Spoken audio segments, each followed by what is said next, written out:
아주 감동적인 찬양, 하나님께 영광을 돌립니다. 우연인지 또 하나님의 섭리인지 모르겠습니다만 지난번 우리 설교하러 왔을 때 부근 되시는 우리 김선홍 집사님이 또 축가를 해주셨거든요. 오늘 마이의 집사님께서 같은 부부가 또 이렇게 특별한 찬양으로 하나님께 영광을 돌려서 정말 감사를 드립니다. 우리 목사님이 계신 줄 알았으면 제가 이 자리에 서지 않은 건데 일정이 갑자기 바뀌셔서 이렇게 또 계신 자리에서 또 말씀을 드리게 돼서 참 죄송합니다. 사실 담임 목사님 말씀이 가장 더 은혜롭고 감동적인데 또 하나님께서 주신 기회라 생각하고 또 순종하는 마음으로 이 단에 섰습니다. 오늘 같이 여러분들과 나눌 말씀의 제목은 한번 읽어볼까요? 열매 맺는 가을이기 위하여. 우리 읽었지만 우리 같이 한번 말씀 같이 봉독 다시 하겠습니다. 예비유로 말씀하시되 한 사람이 포도원에 무화과 나무를 심은 것이 있더니 와서 그 열매를 구하였으나 얻지 못한지라. 여러분요, 시작. 포도원 주인에게 이르되 내가 3년을 와서 이 무화과 나무에서 열매를 구하되 얻지 못하니 죽어버리라. 어찌 땅만 버리게 하겠느냐. 대답하여 이르되 주인이여 금년에도 그대로 두소서. 내가 두릅하고 거름을 줄이니 이후에 만일 열매가 열면 죽거나 그렇지 않으면 죽어버리소서 하였다. 아멘. 해마다 이맘때가 되면 생각나는 시가 하나 있습니다. 여러분 잘 아시는 고 김현승 님이 지으신 가을의 기도라고 하는 그런 시입니다. 글이 잘 안 보이죠? 제가 한번 읽어드리겠습니다. 가을에는 기도하게 하소서. 낙엽이 지는 때를 기다려 내게 주신 겸허한 모국어로 나를 채우소서. 가을에는 사랑하게 하소서. 오직 한 사람을 택하게 하소서. 가장 아름다운 열매를 위하여 이 비옥한 시간을 가꾸게 하소서. 가을에는 홀로 있게 하소서. 나의 영혼 굽이치는 바다와 백합의 골짜기를 지나 마른 나뭇가지 위에 다다른 까마귀같이. 여러분, 가을은 결실의 계절입니다. 그렇죠? 여름내 농부가 수고한 결실을 거두는 그런 계절입니다. 봄에 씨앗을 뿌리고 여름내 김을 메고 수고한 농부들이 땀 흘려 이룬 결실을 거두는 그런 계절, 바로 그 계절이 가을입니다. 그런데 여러분, 가을이 되었는데도 농부가 거둘 열매가 없다면 그 마음이 어떨까요? 여러분, 그 마음을 아십니까? 제가 중학교 때 있었던 일입니다. 그 해는 유난히 여름에 비가 많이 왔습니다. 그래서 저희 집 논이 여러 번 물에 잠겼어요. 그리고 한참 벼가 익어갈 그 즈음에 태풍이 왔습니다. 그래가지고 다 키워놓은 저희 집 논 벼가 다 엎어졌어요. 태풍이 지나간 다음에 가족들이 달려들어서 이제 엎어진 벼들을 다시 일으켜 세워보았지만 그 많은 벼들을 다시 일으켜 세우기에는 역부족이었습니다. 벼들이 논바닥에 다 썩어가기 시작했고요. 그나마 일으켜 놓은 벼들은 병충해로 엄청난 피해를 입었습니다. 햇빛을 보지 못한 벼들은 쭉정이가 되어버렸고 그 한 해 농사가 다 완전히 망쳤습니다. 그때 빈 들녘을 바라보시면서 허탈해하시던 그 아버지의 모습이 지금도 눈에 선합니다. 여러분, 벌써 11월이 문턱에 들어섰습니다.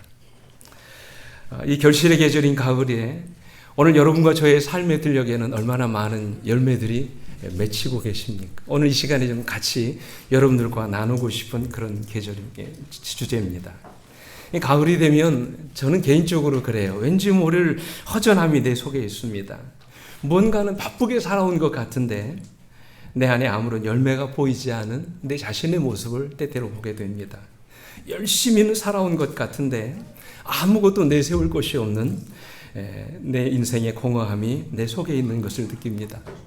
가을이 되었는데도 내 삶에 보여지는 열매들이 없습니다. 그래서 가을이 되면 왠지 모를 마음에 무거운 마치 짐 같은 그런 것들이 내 안에 있습니다. 오늘 이 시간 우리의 지나온 날들을 돌아보면서 그저 우리의 지나온 시간들이 그저 이만무성한 시간들은 아니었는지 오늘 여러분과 저의 인생을 다시 한번 되짚어 볼 수 있는 그런 시간들이 되었으면 참 좋겠습니다. 마치 빛 좋은 게살구처럼 남들에게만 그렇게 보여지고 그 속에 아무 열매도 없는 그런 쭉정이 같은 인생을 우리가 살아오지는 않았는지 오늘 지나온 한 해를 되짚어보는 그런 시간이 되기를 간절히 바랍니다. 오늘 본문의 말씀을 일컬어서 흔히 뭐라고 얘기합니까? 열매 없는 무슨 비유라고 그래요? 무화과 나무의 비유라고 얘기합니다. 근데 여러분 오늘 본문이 시작되는 6절 말씀을 보십시오. 이 비유 말씀하시되 한 사람이 포도원에 뭐를 심었다고요? 무화과 나무를 심은 곳이 있더니 그랬어요. 여러분 좀 이상하지 않나요? 이 말씀을 읽으시면서 여러분 뭔가 고개를 갸우뚱하게 만드는 그 말씀이 있지 않습니까? 무엇입니까? 포도원에 뭐를 심었어요? 무화과 나무를 심었어요. 포도원에는 뭐를 심어야 합니까? 포도나무를 심어야 되죠. 근데 오늘 보니까 포도나무에 무화과 나무를 심었다 그랬어요.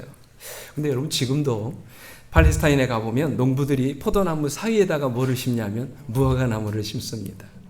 그렇다면 오늘 이 본문에 말씀하신 이 말씀의 의미가 과연 뭘까요? 이 말씀은요, 이 사람이 자기의 포도원에다가 무화과 나무를 심었다고 하는 것은 아주 특별한 사랑과 관심을 가지고 이 나무를 키웠다는 말이에요. 그래서 농부가 이 나무에 아주 특별한 사랑과 관심을 가지고 열심히 나무를 키운 것입니다. 근데 어떻게 되었다고 그랬어요? 뭐가 없었다고요? 열매가 없었다고 그랬어요. 그래서 포도원 지기를 부릅니다. 7절에 이렇게 말합니다. 포도원 지기에게 이르되 내가 몇 년을? 3년을 와서 이 무화과 나무에서 열매를 구하되 얻지 못하니 찍어버리라 어찌 땅만 버리겠느냐 얘기합니다. 몇 년을 왔다고요? 3년을 왔다. 여기서 말하는 3년은 농부가 묘목을 심고 기다린 3년이 아닙니다. 묘목이 자라서 충분히 열매를 맺을 수 있을 만큼 기다린 다음에 이 열매가 없었다는 그런 이야기죠. 그러니까 여러분 주인은 무화과 나무가 열매를 맺을 수 있는 충분한 뭐를 주었단 말이에요? 기회를 주었다는 그런 말씀이죠. 근데 어떻게 했다고요? 열매가 없었다고 그랬어요. 그래서 이 나무를 어떻게 하라고요? 찍어버리라고 말합니다. 어찌 땅만 버리겠느냐고 말씀하시죠. 제가 주인이라도 아마 그렇게 했을 것입니다. 근데 포도원 지기는 뭐라고 이야기합니까? 대답하되 주인이여 금년에도 그대로 두소서. 내가 두릅하고 거름을 줄이니 이후에 만일 열매가 열면 좋거니와 그렇지 않으면 그때 찍어버리소서. 그렇게 말씀하십니다. 여러분 이 비유가 우리에게 주는 교훈이 뭘까요? 여기서 주인은 누구고 포도원 지기는 누굽니까? 여러분 포도원은 누구고 무화과 나무는 무엇입니까? 열매는 과연 뭘까요? 여기서 말씀하시는 포도원 주인은 하늘 아버지를 의미합니다. 그리고 포도원 지기는 인간의 몸으로 이 땅에 오셔서 하나님의 교회를 이렇게 경작하시는 돌보시는 우리 주님이신 예수 그리스도를 의미하십니다. 그래서 이사야 27장 3절에 오면 나 여호와는 누구라고요? 포도원 지기가 되며 때때로 물을 주며 밤낮으로 간수하여 아무든지 이를 해치지 못하게 하리로다 그랬어요. 그리고 여러분 포도원은 무엇입니까? 포도원은 이 땅에 누구를 가리켜요? 하나님의 교회를 가리킵니다. 그럼 무화과 나무를 누구를 의미하는 것일까요? 이 교회 안에 있는 누구요? 여러분과 저를 의미하는 것입니다. 근데 오늘 여러분과 저에게 뭐를 요구하신다고요? 열매가 맺히기를 원하셨다고 말씀하셨어요. 그럼 여러분 질문 드리겠습니다. 오늘 성경이 말씀하시는 열매는 과연 무엇일까요? 성경에는 열매를 크게 두 가지로 말씀하십니다. 첫째는 말씀하신 것처럼 영혼의 열매예요. 나를 통해서 예수를 믿고 구원받은 영혼의 열매들이 과연 우리의 삶에 오늘 이 교회 안에 얼마나 있느냐 하는 것이죠. 지나온 1년을 살면서 과연 나는 얼마나 많은 영혼들을 주님 앞에 인도하여 그들로 하여금 하나님의 자녀가 되게 했느냐 하는 것이죠. 두 번째는 뭡니까? 그것은 바로 내 안에 맺히는 품성의 열매를 의미합니다. 내가 예수 믿고 변화됨으로 내 안에 맺혀지는 예수를 닮은 품성의 열매가 얼마나 많이 맺혀졌느냐 하는 것이지요. 바울은 갈라디아 5장에서 이 품성의 열매를 성령의 9가지 열매로 묘사하고 있습니다. 그렇다면 여러분 오늘 우리들의 삶 속에 얼마나 아름다운 영혼의 열매들이 맺혀지고 있습니까? 아니면 내 안에 예수 믿고 변화된 품성의 열매들이 얼마나 많이 맺혀지는 그런 한 해였습니까? 오늘 결실의 계절인 이 가을에 다시 한번 우리 신앙을 점검해보는 시간을 갖게 되기를 간절히 바랍니다. 근데 오늘 본문은 어떻게 마무리하고 있습니까?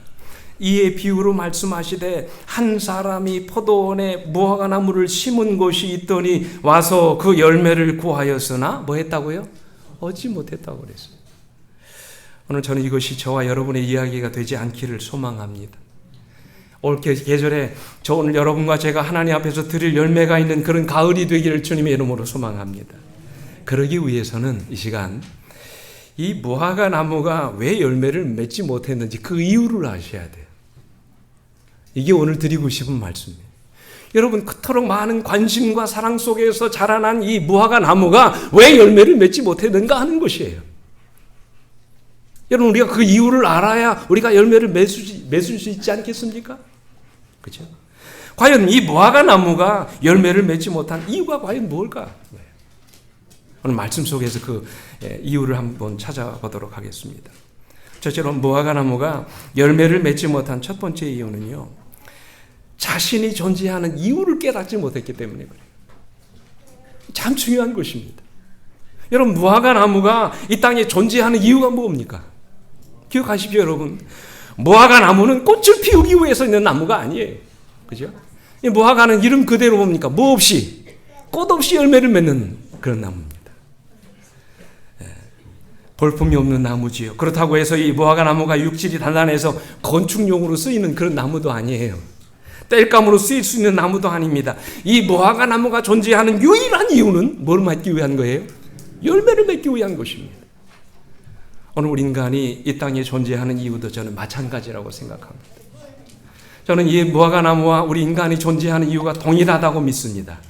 그래서 성경이 무화과 나무를 우리 인간에 비유하고 있는 것입니다. 우리가 이 땅에 존재하는 유일한 이유는 꽃을 피우기 위함이 아니라는 말씀이에요. 우리가 이 땅의 부귀영화를 누리기 위해서 이 세상을 살아가는 것이 아니라는 말씀이에요. 우리가 이 땅에 존재하는 유일한 목적은 오직 열매를 맺기 위한 것이라는 거예요. 그래서 여러분, 이사야서 43장 7절에 보면 주님께서 우리를 지으신 그 목적을 이렇게 말씀하셨지요. 내 이름으로 불려지는 모든 자, 곧 내가 누구를 위하여? 내 영광을 위하여 창조한 자를 오게 하라고 그랬어요. 여러분, 그 사람이 누굽니까? 오늘 여러분과 저 아니겠어요? 근데 여러분과 저를 무엇을 위해서 지으셨다고 말씀하십니까? 하나님의 영광을 위해서 여러분과 저를 지으셨다고 말씀하세요. 궁금한 게 있습니다. 그렇다면 여러분, 우리가 어떻게 하나님께 영광을 돌릴 수 있을까 하는 것이죠. 여러분, 우리가 어떻게 하면 우리 하나님이 우리를 통해서 영광을 받으실 수 있을까요? 오늘 요한복음 15장 8절 같이 읽습니다. 시작. 너희가 열매를 많이 맺으면 내 아버지께서 영광을 받으실 것이요 너희가 내 제자가. 여러분, 뭐 하면요? 우리가 뭐를 맺으면? 열매를 많이 맺으면 오늘 여러분과 제가 믿는 하나님이 영광을 받으신다고 말씀을 하세요. 그러니까 우리가 이 세상을 살아가면서 영혼을 구원하고 우리를 만드신 창조주 하나님의 아름다운 품성으로 우리 속에서 열매를 맺는 것, 여러분, 이것이 우리 하나님께 영광을 돌리는 일이라고 말씀을 하셨어요. 오늘 나의 삶을 통해서 죄 가운데 죽어가는 수많은 영혼이 예수 믿고 구원받는 것도 물론 하나님께 기쁨이 되지만, 오늘 예수를 믿는 여러분과 저의 품성이, 삶이 주님을 닮은 아름다운 삶으로 변화되어지는 그 모습을 통해서 오늘 우리가 믿는 하나님께서 영광을 받으신다는 사실이에요. 영감이 그런 이렇게 말씀하십니다. 그리스도 인생의 목적은 열매 맺는 일이다. 곧 믿는 사람의 마음속에 그리스도의 품성을 뭐하고요? 재현시키고 또 다른 사람들에게도 그 품성이 재현되도록 하는 것이 그리스도 인생의 목적이라고 그렇게 말씀을 하셨어요. 여러분, 우리가 이 일을 위해 사는 것입니다. 이것이 우리 인생의 목적이 되어야 한다는 사실이에요. 또 다른 영감에 그래 보십시오. 하나님께 영광을 돌린다는 것은 우리 속에 있는 하나님의 뭐를 드러내는 것이라고요? 품성을 드러내는 것이다. 이런 방법으로 우리가 아버지와 아들을 세상에 알릴 때 우리는 하나님께 영광을 돌리게 되는 것이다 그 말씀을 하셨어요. 하나님은 그래서 우리에게 꽃이 되라고 말씀하지 않으십니다. 결코 우리 인생을 화려하게 치장하라고 말씀하지 않으십니다. 하나님은 우리에게 화려하지 않아도 열매 맺는 백성이 되라고 말씀하십니다. 뭔가 우리의 삶을 통하여 영혼의 열매가 맺혀지고 하나님의 품성을 닮은 아름다운 모습들이 우리의 삶에서 나타나기를 주님은 원하신다는 것입니다. 그래서 하나님의 관심은요, 우리의 소유에 있지 않습니다. 하나님의 관심은 오늘 여러분과 제가 어떤 사람이 되느냐에 있어요. 그래서 하나님은 우리의 외모보다도 우리의 뭐를 더 중요하게 생각하신다고 말씀하십니까? 마음을 더 중요하게 생각하신다고 말씀하세요. 18세기에 이 독일의 작가이며 사상가였던 고트홀트 레슨이라는 사람이 있습니다. 근데 이 사람이 쓴 책 중에 현자 나탄이라고 유명한 책이 있습니다. 그 책 중에 반지 이야기라고 하는 그 이야기가 나오는데 여러분 들어보십시오. 굉장히 감동이 있습니다. 한 사람이 반지 하나를 얻게 돼서 주셨습니다. 근데 영롱하게 생긴 이 아름다운 반지였습니다. 근데 그 반지를 낀 사람은 옛날부터 무슨 전설이 있냐면 모든 사람과 하나님께 사랑을 받는다는 그런 전설이 내려왔습니다. 그래서 그 반지를 낀 사람은 하나님과 사람들에게 평생을 살아가면서 사랑받고 존경받는 아름다운 인생을 살아가게 됩니다. 근데 어느 날 이 반지를 낀 사람이 이제 나이가 많아 죽음을 앞두게 됐습니다. 근데 그 반지를 어느 자식에게 물려줘야 될지 고민이 됩니다. 왜냐하면 그 반지는 맏아들에게 주는 것도 아니고 아들들 중에 가장 반지에 합당한 삶을 살아가는 그 아들에게 물려주기로 되어 있었기 때문입니다. 그래서 아버지는 세상을 떠나기 전에 어떤 아들에게 이 반지를 물려줘야 되는지 고민을 하기 시작했습니다. 어떤 아들에게 물려줄 건가? 세 아들이 다 훌륭합니다. 너무나도 사랑스러운 아들이었습니다. 누구 아들에게 줘야 될지를 고민하기 시작한 것입니다. 어느 날 고민하던 아버지가 반지 세공업자를 찾아가서 부탁합니다. 내가 낀 이 반지와 똑같이 생긴 반지를 2개 더 만들어 달라고 그렇게 이야기를 합니다. 그래서 이 솜씨 좋은 세공업자가 그 반지를 정말 똑같이 2개를 더 만들게 됩니다. 겉으로 보면 전혀 구별이 되지 않은 그런 반지였어요. 그래서 아버지가 세 아들에게 하나씩 반지를 나누어 주게 됐습니다. 여러분 그날 이 세 아들이 아버지에게 반지를 받아들면서 무슨 생각을 했을까요? 아마도 아버지가 나에게 반지를 주셔서 내가 이 반지를 낄 자격이 있는 사람인가 봐. 아마 그런 흐뭇한 마음을 갖지 않았겠습니까? 그리고는 이제 아버지가 돌아가셨어요. 장례를 마쳤는데 형제들이 보니까 다 뭐를 끼고 있는 거예요? 같은 반지를 끼고 있는 것입니다. 아버지가 나에게 이 반지를 주셨을 때는 누구에게만 준 줄 알았는데 나에게만 준 줄 알았는데 다 같은 형제들에게도 준 것입니다. 형제들이 바라보죠. 아마 저건 가짜일 거야. 그 생각을 합니다. 아니는 거예요. 그래서 어느 날 세 형제가 고민하다가 재판관을 찾아갑니다. 누구의 것이 진짜 반지인지를 구별해달라는 그런 요청을 하게 됩니다. 근데 방법이 없어요. 겉으로는 전혀 구별이 되지 않은 것이었습니다. 그때 고민하던 재판관이 마음속에 한 가지 지혜가 떠올랐습니다. 그렇지. 이 반지를 낀 사람은 하나님과 사람들에게 사랑을 받는다고 했지. 그러니까 누가 낀 반지가 진짜 반지인지는 이들의 삶을 보면 알게 될 것 같다. 그래서 세 아들을 불러서 이렇게 이야기합니다. 너희들이 진짜 반지를 받았다고 생각하고 그 반지를 실생활에서 증명해 보이거라. 그러면 누가 진짜 반지를 끼고 있는지를 알게 될 것이다. 여러분 이 레슨의 이야기는 우리에게 대단히 중요한 교훈을 남겨주고 있습니다. 내가 진짜 하나님의 백성이고 마지막 시대에 남은 백성이라고 하는 것은 우리가 가지고 있는 이 진리만으로는 구별하기가 어렵다는 말씀입니다. 내가 아무리 성경에 정통하고 안식일을 성수하고 매일같이 기도하고 끊임없이 하나님 앞에 말씀을 읽는다 할지라도 우리가 살아가는 삶이 내가 믿는 이 진리와 일치되지 않는다면 어쩌면 우리가 믿는 이 복음은 가짜일 수 있다는 사실이에요. 내가 십자가의 복음을 듣고 회개하여 구원받는 하나님의 자녀가 되었다 할지라도 세상 사람들처럼 똑같이 욕심을 부리고 주변에 있는 사람들에게 마음에 상처를 주고 미워하면서 살아간다면 어쩌면 내가 믿는 복음이 가짜일 수 있다는 사실이에요. 그러나 내가 구원받은 하나님의 자녀이고 이 시대의 마지막 시대를 살아가는 진리를 믿는 그분의 참 백성인 것을 나의 삶을 통해서 보여줄 수 있다면 내가 믿는 이 복음은 진리인 것입니다. 적어도 내가 하나님을 제대로 믿는 그분의 백성이라면 사람들이 내가 살아가는 삶의 모습을 통해서 내가 믿는 하나님을 느낄 수 있어야 된다는 사실이에요. 나의 말, 나의 행동 하나하나가 내가 믿는 하나님을 드러내고 그분의 모습을 보여줄 수 있는 삶, 바로 그것이 진짜 예수를 믿는 그리스도인들의 삶이 되어야 한다는 것입니다. 여러분 그렇지 않나요? 그래도 내가 말씀을 보고 기도하는 백성이라면 내가 적어도 세상에 믿지 않는 사람들과는 다르게 살아가야 되지 않겠습니까? 그죠? 목에가 좀 어두운 것 같아서 여러분 목사도 부부싸움을 할까요? 네, 자주는 아니지만 가끔 합니다. 가끔 저희 집사람과 이제 의견 다툼이 일어날 때가 있어요. 속이 상해서 언짢아 하고 있으면 저희 집사람이 항상 빠지지 않고 하는 하나의 그 조미료 같은 말이 있습니다. 뭐라고 얘기하냐면 그래도 당신은 목사잖아. 나보다 당신은 기도도 많이 하고 말씀도 많이 보는데 나하고 똑같이 행동하면 어떻게 해? 그럼 제가 뭐라고 할 거예요? 그 자리에서는 목사도 사람인데 그런 말 들으면 속 안 상하겠어? 그렇게 얘기하죠. 근데 제가 그 말을 하면서도 참 부끄러운 생각을 듭니다. 내가 좀 더 참았어야 되는데 내가 똑같이 이러고 있으면 안 되지. 그런 생각에 언제나 제가 먼저 사과를 합니다. 미안하다고 제가 말을 하고 화해를 제가 요청합니다. 여러분, 그것이 진짜 하나님의 자녀된 증거가 아닐까요?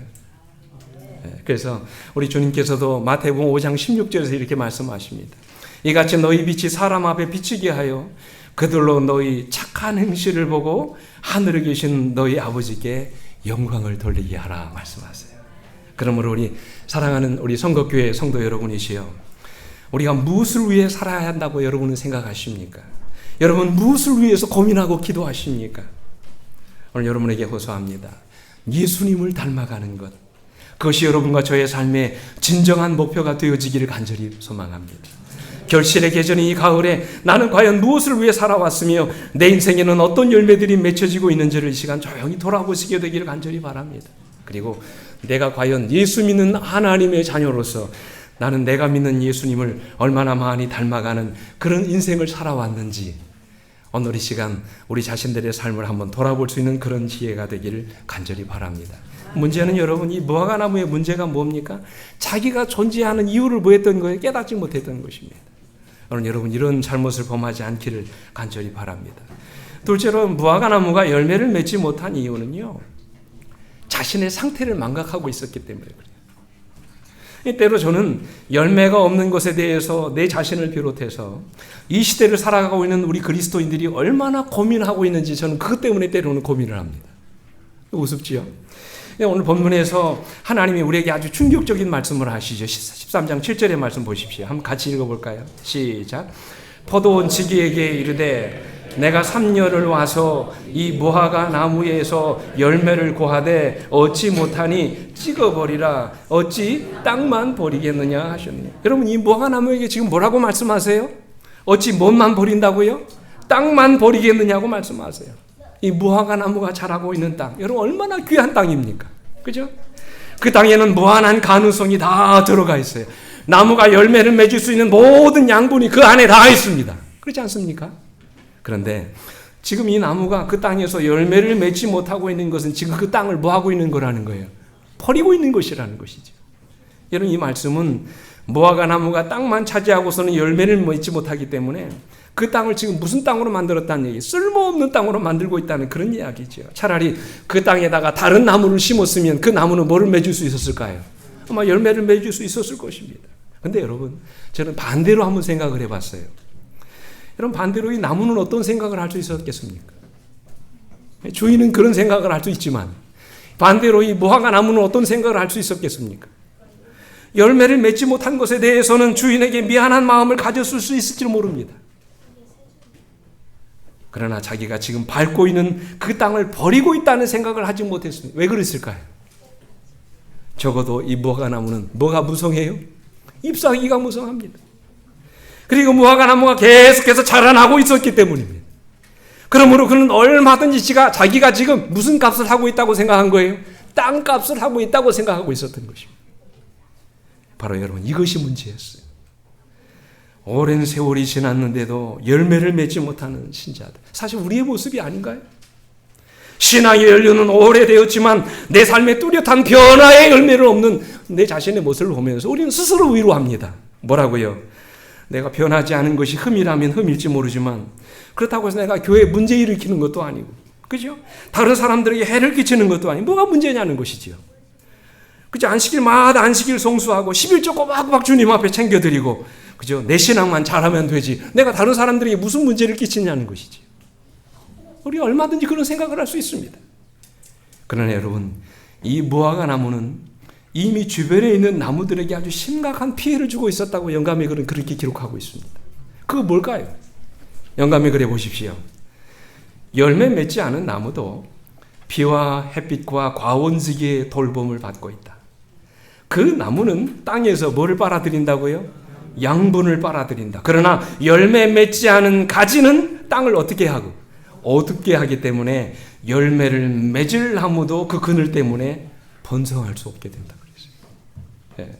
여러분, 이 무화과나무는 다른 나무들이 차지할 땅을 대신 차지하고 있었으므로 다른 나무들에게 주어지게 될 양분을 지금 뭐하고 있었어요? 빼앗고 있었습니다. 뿐만 아니라 그 나무가 만들어 오는 뭐 때문에? 그늘 때문에 다른 나무들이 번성할 수 없게 되었다고 그렇게 얘기하고 있어요. 그러면서 여러분, 이어지는 말씀이 이렇게 말씀하십니다. 그들은 단순히 쓸데없는 물건이 되었을 뿐 아니라 하나의 결정적인 방해물이 되었다. 그들의 종교는 사람들을 너무나 잘못 인도해서 그들을 구원하는 대신에 멸망시키고 있었다. 여러분, 그들이 뭐라고 말씀하셨어요? 결정적인 방해물이 되고 있었다고 말씀하셨어요. 여러분, 우리가 여기서 반드시 기억해야 할 것은 나라고 하는 존재는요, 긍정적으로든 부정적으로든 우리 주변에 있는 사람들에게 끊임없이 영향을 끼치며 살아갈 수밖에 없다는 사실이에요. 그것이 좋은 것이든 나쁜 것이든지 우리는 살아가면서 누군가에게 영향을 미치고 살아갈 수밖에 없다는 사실이에요. 그렇기 때문에 우리의 행동 하나하나가, 말 한마디 한마디가 그렇게 중요한 것입니다. 여러분, 기억하십시오. 우리 신앙은 단순히 나 한 사람 신앙 잘해서 되는 것이 아니란 말이에요. 우리의 말 한마디, 행동 하나가 누군가에게 영향을 미치고 있다는 사실. 그래서 우리는 종종 그런 말을 하잖아요. 어떻게 목사님이 그렇게 하시는지 모르겠다고. 장로님이 어떻게 그렇게 행동하시는지 모르겠다. 집사님이 왜 그렇게 행동하시는지 모르겠다. 여러분, 그런 말 하지 않습니까? 나 아무개 때문에 정말 실망했다고. 교회 다닐 마음 없다고. 예수 믿을 마음 생기지 않는다고. 그런 말을 합니다. 여러분, 물론 예수만 바라봐야 되지요. 사람을 보면 누구나 실망합니다. 그러나 더 중요한 사실은 우리 주변의 사람들이 우리를 통해서 우리가 믿는 하나님을 본다는 사실이에요. 내 주변의 사람들이 내 삶을 통해서 내가 믿는 하나님을 보고 있다는 사실을 기억하셔야 돼요. 그들이 나의 모습을 보고 내가 믿는 하나님을 볼 수 없다면, 적어도 나의 삶을 통해서 내가 믿는 하나님의 모습이 나타나지 않는다면 우리는 지금 인생을 잘못 살고 있는지도 모르는 일입니다. 오히려 우리는 그들이 우리의 모습을 보면서 하나님에 대하여 마음의 문을 닫고 하나님을 믿고 싶은 마음의 의욕을 잃어버린다면 우리는 지금 뭐만 버리고 있는 거예요? 땅만 버리고 있는 것입니다. 그래서 영감의 글은 이렇게 말씀하시죠. 우리는 신앙을 공언함으로 신앙의 이론을 선전할 수 있을지는 모르지만 진리의 말씀을 확신시키는 것은 실제적인 경건이다.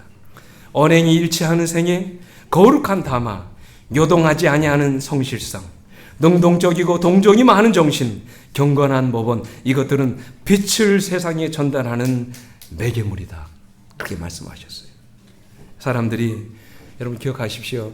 우리가 전하는 말을 듣고 예수님을 믿게 되는 것이 아니라는 사실이에요. 예수님을 믿고 변화된 우리의 삶을 보고 그들이 예수님을 믿게 된다는 사실. 그러니까 여러분, 우리가 살아가는 것이 얼마나 중요합니까? 그렇지 않습니까? 여러분, 성경에 보면 이 룻과 그 시어머니 나오미의 이야기가 나오죠. 룻은 우리가 아는 것처럼 이방 여인, 모압 여인이었습니다. 근데 모압 땅에 가서 사랑하는 남편들이 다 죽잖아요. 아들들이 다 죽습니다. 그래서 이제 나오미가 모압 땅을 떠나면서 두 며느리를 뭐라고 합니까? 너희들은 여기 남아서 뭐 하라고요? 제가 하라고 얘기합니다. 근데 누구는요? 이 룻은 끝까지 누구를 따라갑니까? 시어머니를 따라갑니다. 왜 시어머니를 그가 따라갔을까요? 단순히 여성 때문에요? 어머님을 섬기기 위해서 따라갑니까? 아니에요. 그보다 더 중요한 이유가 있었어요. 그 이유가 무엇일까요? 시어머니가 믿는 하나님을 버릴 수가 없었던 것이죠. 여러분, 룻기서에 보십시오. 이렇게 말합니다. 룻이 이르되 내게 어머니를 떠나며 어머니를 따르지 말고 돌아가라. 강권하지 마옵소서. 어머니께서 가시는 곳에 나도 가고 어머니께서 머무시는 곳에 나도 머물겠나이다. 어머니의 백성이 나의 백성이 되고 어머니의 하나님이 나의 하나님이 되시니. 그럼 그가 어디서 이런 믿음을 갖게 됐을까요? 우리 본교의 성경 주석에 이렇게 말씀하십니다. 참 하나님에 대한 룻의 유일한 지식은 보세요. 그녀가 나오미와 그의 가족의 삶에 반사된 하나님을 본 것뿐이었다. 이처럼 하나님은 한때 죄인이었던 사람의 삶에 역사하는 당신의 사랑의 능력을 통해서 당신 자신을 나타낸다 그랬어요. 이게 무슨 말입니까? 하나님은요, 지금도 예수 믿는 여러분과 저의 삶을 통해서 당신을 드러내신다고 말씀드렸어요. 그렇습니다, 여러분. 우리가 나가서 전도하지는 못한다 할지라도 우리를 통하여 주변의 사람들이 우리가 믿는 하나님을 볼 수 있어야 되지 않겠습니까? 그죠? 오늘 그들은 우리가 믿는 하나님이 어떤 분인지 알지 못합니다. 근데 도대체 하나님이 어떤 분이시기에 하나님을 믿는 사람들의 삶이 저렇게 아름다울까? 나도 저들이 믿는 하나님을 좀 믿고 싶다. 적어도 그들에게 이런 영적인 갈망이 일어나야 되지 않겠습니까? 그런 복음의 통로로 하나님이 여러분과 저를 부르셨다는 그런 믿음, 그런 확신이 여러분 없으신가요? 적어도 우리가 하나님의 자녀들이라면 오늘 여러분과 저의 삶을 통해서 이런 아름다운 역사들이 날마다 여러분의 삶 속에서, 여러분 주변에서 일어나게 되기를 간절히 소망합니다. 한 번은 저희 집사람이, 자꾸 집사람 얘기에 죄송합니다, 사모 수양회를 갔다 오더니 저한테 얼굴을 딱 보면서 인사하는데 그런 얘기를 해요. 여보, 당신 얼굴을 보니까 마치 하나님 얼굴을 보는 것 같아 그러더라고요. 그 사람이 무슨 의도로 그런 얘기를 했는지 모르겠지만 사실 여러분 그렇습니다. 주변 사람들이 그래야 돼요. 우리가 살아가는 삶의 모습을 보면서 적어도 내가 믿는 하나님을 그들이 느낄 수 있어야 된다는 사실. 그게 진짜 그리스도인의 삶이에요. 그 일을 위해서 하나님께서 여러분과 저를 그분의 자녀로 부르셨다는 사실이에요. 나를 통해서 그들이 누구를 만나야 돼요? 내가 믿는 하나님을 만나게 해야 된다는 사실이죠. 제가 이 말씀을 준비하면서 한 이야기를 읽게 됐는데, 이 하나님을 꼭 만나고 싶어하는 한 소년이 있었습니다. 하루는 소년이 하나님을 만나야 되겠다는 생각에 초콜릿 하나하고 음료수 한 병을 배낭에 넣고 이제 아침 일찍 여행을 동하니까 여러분 들으십시오. 그냥 나는 오늘 꼭 하나님을 만나고 돌아올 거야, 여러 번 마음에 다짐을 했습니다. 이제 오전 내내 길을 걷다가 소년은 한 공원에 도착을 하게 됩니다. 잠시 쉴 자리를 찾는데 저 공원 벤치에 먼 곳을 바라보고 있는 한 할머니가 앉아 계신 것을 이 어린아이가 발견하게 됐어요. 그리고는 이제 할머니하고 떨어져 가지고 다른 벤치에 이 아이가 앉았습니다. 아이가 먼 길을 걸어서 지치고 배가 고파서 이 벤치에 앉아서 이제 자기가 준비해왔던 초코파이하고 음료수를 이제 꺼내 들었습니다. 근데 자기가 먹으려고 보니까 옆에 누가 계세요? 할머니가 계시는 거예요. 혼자 먹을 수가 없는 것입니다. 그래서 이 아이가 할머니에게 가서 초코파이하고 음료수를 같이 나누어 드렸어요. 얼마나 할머니가 흐뭇해 하시는지 금방 미소가 피어올랐습니다. 이 어린 소년이 그렇게 기특해 보일 수가 없었습니다. 그래서 함께 간식을 다 먹은 후에 이 할머니가 어린 소년에게 재미있는 옛날 이야기를 들려주었습니다. 이 소년은 할머니가 들려주는 옛날 이야기를 들으면서 시간 가는 줄 모르고 하루 종일 시간을 보냈습니다. 너무나도 행복한 그런 하루였습니다. 이제 어느덧 해가 저물고요, 소년은 집으로 돌아가야 된다고 말하고 이제 벤치에서 일어났습니다. 그 순간 할머니가 어린 소년을 꼭 저렇게 끌어안아 주었습니다. 소년은 행복한 미소를 머금고 할머니와 정답게 인사를 나눈 다음에 집으로 돌아왔습니다.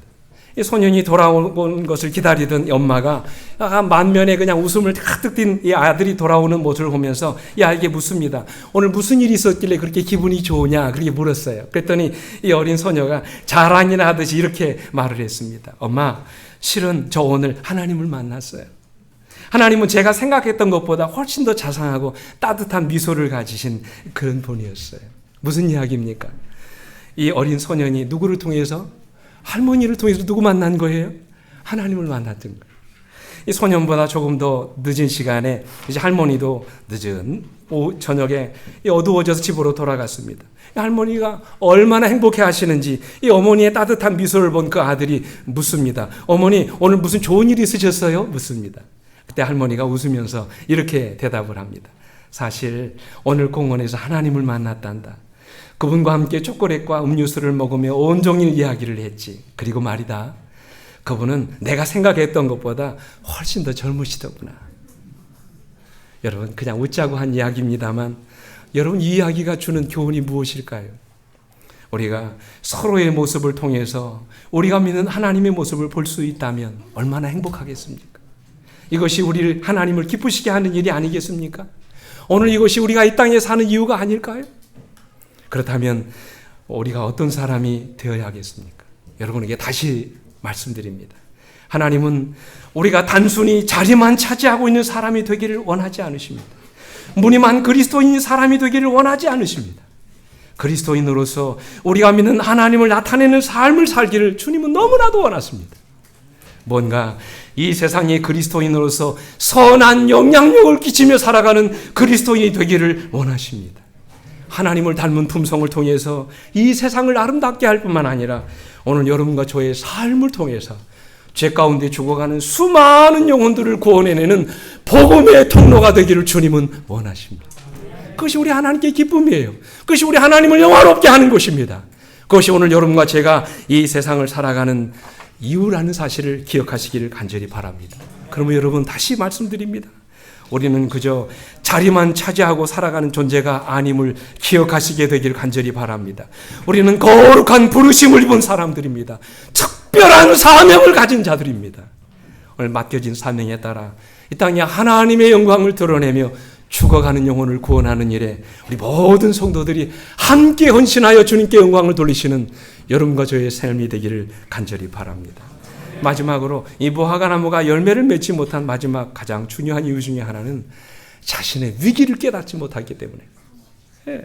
만약에 그가 자신의 위기를 인식했더라면 그는 그렇게 열매 맺지 않은 채로 3년이나 버틸 수 있었을까요? 아닙니다. 그죠? 어떻게 해서든지 열매를 맺으려고 했을 것입니다.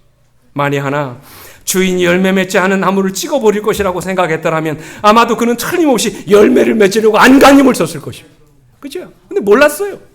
자신의 삶이 이렇게 위기에 있는지 그걸 깨닫지 못했던 것입니다. 그런데 주님은 말씀하시지요. 중요한 말씀이에요. 우리 같이 읽습니다. 누가복음 3장 9절에 시작. 이미 도끼가 나무 뿌리에 놓였으니 좋은 열매 맺지 아니하는 나무마다 찍혀 불에 던져지리라 그래요. 여러분 위협 주려고 하는 말이 아니에요. 주님이 그렇게 말씀하셨어요.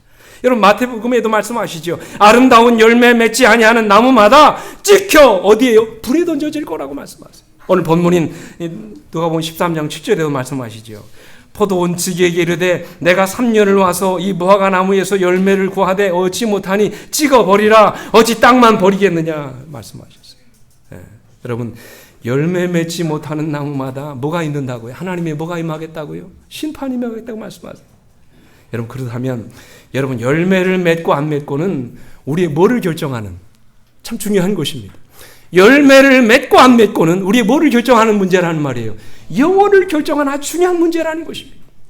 그렇지 않습니까? 열매를 맺지 못하는 나무마다 다 하나님이 찍어 불에 던질 거라고 말씀하세요. 그러나 사랑이 많으신 우리의 과원직이신 주님께서 우리의 무능함을 변호하시며 끝까지 아버지께 호소하십니다. 뭐라고 호소하세요? 여러분 9절 말씀 대답하여 이르되 주인이여 금년에도 그대로 두소서. 내가 두릅하고 거름을 줄이니 이후에 만일 열매가 열면 좋거니와 그렇지 않으면 뭐 하소서? 찍어버리소서 그랬어요. 여기 영감의 글은 이렇게 말씀하십니다. 하나님께서는 몹시 자비로우시기 때문에 아직 그대를 찍어버리지 않고 계신다. 그는 그대를 냉정한 눈으로 보지 않으신다. 그는 무관심하게 그대에게서 돌아서지 아니하시며 그대가 죽도록 내버려두지 아니하시다. 오늘 감사합니까? 그죠? 감사하죠? 근데 이어지는 말씀 보십시오. 과원지기는 그처럼 희망이 없어 보이는 나무지만 가꾸기를 뭐하지 않았다고요? 거절하지 않았다. 그는 나무에 더 많은 손질을 서슴지 않았다. 그는 포도원의 환경을 가장 좋게 만들고 온갖 주의를 다 기울일 것이다. 이게 무슨 얘기입니까? 주님은 어떻게 해서든지 우리 안에 열매가 맺혀도록 여러분과 저를 뭐 하신다는 얘기예요? 도와주신다는 거죠. 그죠? 근데 중요한 것은 이 기간이 기억하십시오. 천년 만년 계속될 거라고 믿지 마시길 바랍니다. 어떻게 하다 보면 변화되겠지, 어떻게 하다 보면 알아서 되겠지, 여러분 이런 안일한 생각을 갖지 않게 되기를 간절히 바랍니다. 오늘 본문에는 금년에도 그대로 두소서라고 되어 있지만 정확한 번역이 아니에요. 정확한 번역은 금년에만 그대로 두소서라고 말씀합니다. 한 해를 더 기다려달라는 거예요. 그러면 내가 어떻게 해서든지 열매를 맺게 하겠다는 그런 이야기예요. 우리를 향한 하나님의 오래 참으심이 무한정으로 계속되지 않는다는 사실을 기억하시게 되기를 간절히 바랍니다. 그래서 바울은 호소하지요. 마지막으로 이렇게 말씀하십니다. 우리가 하나님과 함께 일하는 자로서 너희를 권하노니 보세요. 하나님의 은혜를 뭐 하라고요? 다시요. 하나님의 은혜를 뭐 하라고요? 헛되이 받지 말라고 말씀. 2절에 같이 읽습니다. 시작. 이르시되 내가 은혜 베풀 때 너에게 듣고 구원의 날에 너를 도왔다 하셨으니 보라 지금은 은혜 받을 만한 때요. 보라 지금은 구원의 날을. 그렇습니다 여러분. 지금이 은혜 받을 만한 때예요.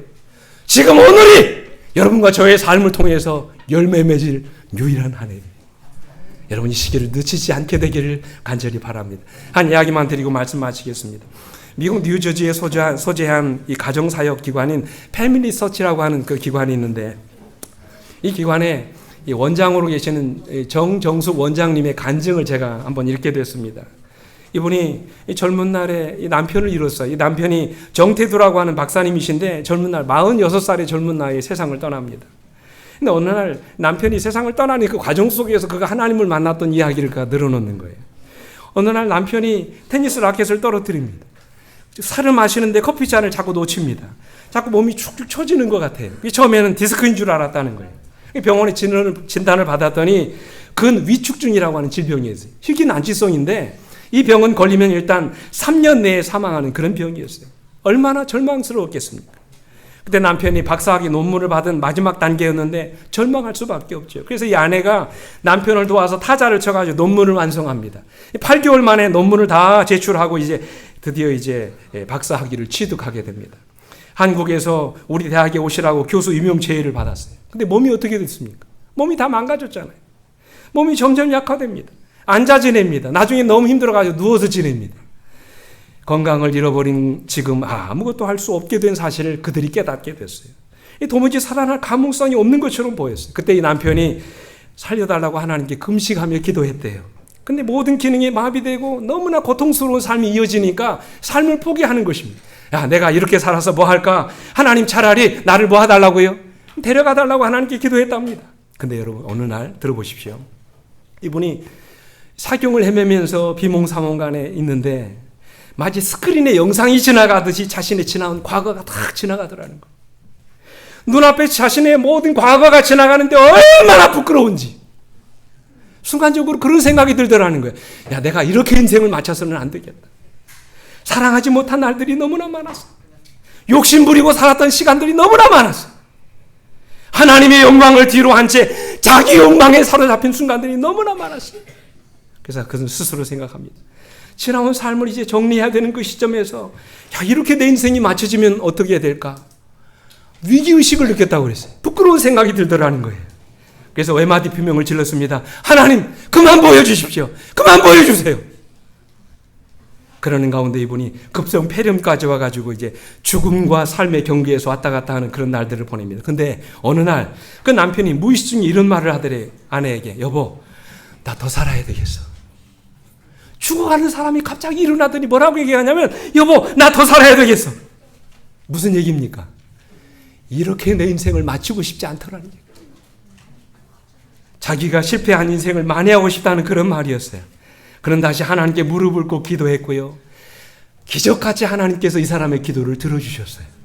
그래서 그 자리에 죽는 줄 알았는데 그분이 이후에 몇 년을 더 살게 되냐면 5년의 세월을 더 살게 됐다고 합니다.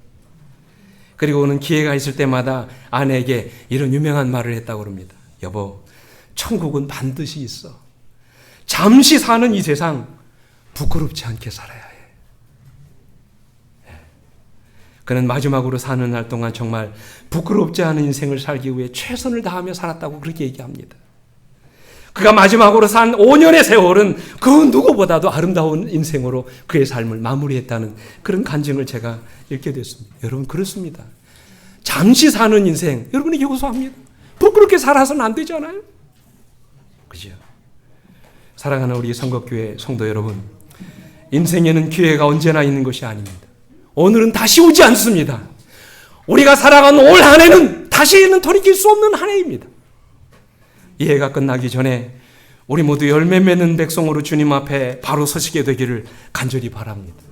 우리 안에 예수를 닮은 아름다운 품성의 열매들이 더 많이 맺혀지게 되기를 주님의 이름으로 호소합니다. 성령이 새롭게 하시는 은혜를 통해서 우리 안에 성령의 아름다운 9가지 열매들이 여러분의 삶을 통해서 날마다 맺혀지게 되기를 간절히 소망합니다. 뿐만 아니라 우리 아름다운 삶을 통해서 죽어가는 수많은 영혼들이 구원을 받고 예수님을 믿게 되는 놀라운 역사가 이 성곽교회 안에서 날마다 있게 되기를 간절히 바랍니다. 그래서 우리 성곽교회가 날마다 새로운 영혼들로 채워지는 그런 거룩한 영혼 구원의 복을 누리시길 간절히 바랍니다. 말씀을 마치면서 부디 올 한 해 동안 우리 하나님이 우리 모두에게 이런 복을 주셔서 풍성한 열매를 거두게 하시고 마침내 우리의 삶을 통해서 하나님께 영광을 돌리시는 우리 성곽교회의 모든 성도들 되시기를 간절히 바라면서 말씀을 마치겠습니다.